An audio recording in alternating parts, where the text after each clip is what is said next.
أعوذ بالله من الشيطان الرجيم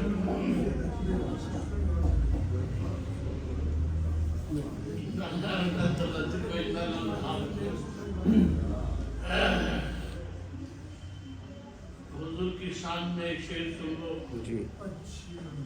کس نے ذروں کو اٹھایا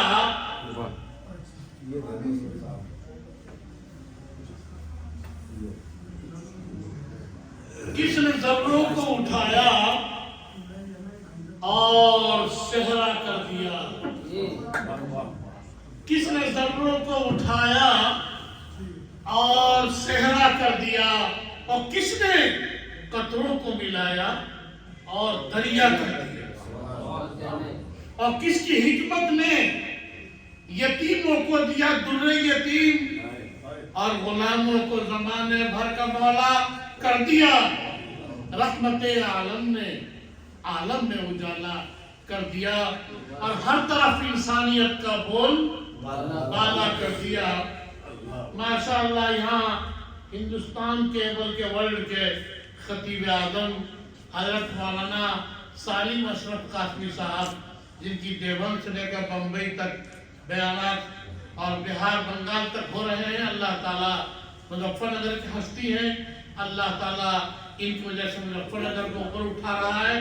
اللہ تعالیٰ مزید چار چاند لگائے. بڑی خوشی ہوئی مجھے اس مجلس میں.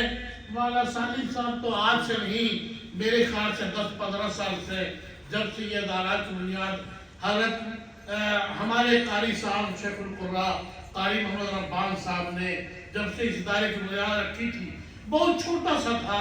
اس وقت سے مولانا سالم صاحب کی تشریف آوری ہو رہی ہے. میں سمجھتا ہوں کہ باپ کے نقش قدم میں چلتے ہوئے قاری کریم صاحب اسی روایت کو پر چلتے ہوئے مولانا سالم صاحب کو اب بھی بلا رہے ہیں اور میرے خیال سے ہر پروگرام میں بلاتے ہیں اور بلاتے ہی رہیں گے. یہ تو قاری ربان صاحب کی یادگار ہے. قاری ربان صاحب کے رخصت ہونے کے بعد ایسا لگتا تھا کچھ لوگ سمجھتے تھے کہ جناب یہ ادارہ ختم ہو جائے گا, یہ جناب یہ خاندان اللہ معاف فرمائے اللہ مجھے معاف فرمائے اجڑ جائے گا اور نہ معلوم کیا کیا ہو جائے گا. مگر اللہ تعالیٰ ہی رزاق ہے اور وہی مربی ہے, وہی رب العالمین ہے, وہی پالنہار ہے, وہی پالنہار ہے. ماشاءاللہ ان کے بیٹے نے نہ صرف یہ ثابت کیا کہ میں ان کا وہاں سے ہٹ جاؤ بھائی, آپ وہاں سے ہٹ جاؤ. بند کر سلائٹ کو نا. صدر صاحب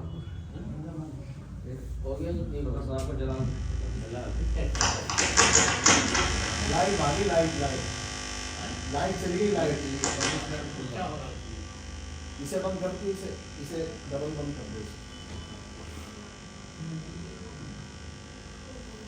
یہ تو جی فرمائیے.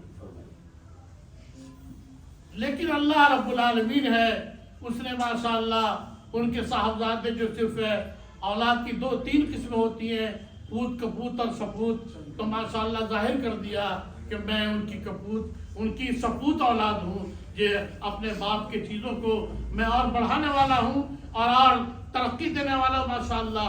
تو مجھے بڑی خوشی ہوئی. جہاں تک تعلق ہے یہ قرآن کی مجلس ہے تو حدیث قدسی ہے تبارک بالقرآن فإنہ کلام اللہ وخرج منہ. خود فرمایا کہ قرآن سے برکت حاصل کرو اس لیے کہ قرآن اللہ کا کلام ہے اور اللہ کی ذات سے نکلا ہے. اس بھری دنیا میں زمین آسمان سورج چاند ستارے سب اللہ کے پیدا کیے ہوئے ہیں. اللہ کی ذات سے نکلی ہوئی کوئی چیز نہیں ہے سوائے اس قرآن کے جو ہمارے بچے ماشاءاللہ حفظ والے اور ناظرہ والے پڑھ رہے تھے. اللہ تعالیٰ ان کے پڑھنے کو قبول فرمائے. ماشاءاللہ بڑا اچھا لگ رہا تھا. یہ ان کی شاید پہلی یا دوسری تیسری کوشش ہوگی. مجھے بہت اچھا لگا اور مجھے رشک آیا کہ وہ چھوٹا سا ادارہ حسینیہ جس کا نام تھا, اب اس کا نام کیا تھا, حسینیہ اس کا نام تھا. یہ چھوٹا سا ادارہ اتنی اچھی خدمت انجام دے رہا ہے. اور ہمارا مدرسہ محمودیہ کتنا بڑا ادارہ ہے, 100 سال کا ادارہ ہے. ہمیں بھی اس طرح کے ہمیں خود